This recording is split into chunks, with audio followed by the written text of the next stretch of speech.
بھلے دنوں کی بات ہے، بھلی سی ایک شکل تھی، نہ یہ کہ حسن دام ہو نہ دیکھنے میں عام سی، نہ یہ کہ وہ چلے تو کہکشاں سی رہ گزر لگے،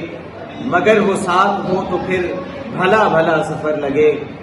کوئی برد ہو اس کی چپ فضا کا رنگ روپ تھی، وہ گرمیوں کی چھاؤں تھی، وہ سردیوں کی دھوپ تھی، نہ مدتوں جدا رہے نہ ساتھ صبح و شام ہو، نہ اتنی خوش لباسیاں کہ سادگی گلا کرے، نہ اتنی بے تکلفی کہ آئینہ حیا کرے۔ یہ اشعار تھے جناب احمد فراز صاحب کے۔ ان کے بعد علامہ محمد اقبال کے کچھ اشعار کہ صفحۂ دہر سے باطل کو مٹایا کس نے، نوع انسان کو غلامی سے چھڑایا کس نے، میرے کعبے کو جبینوں سے بسایا کس نے،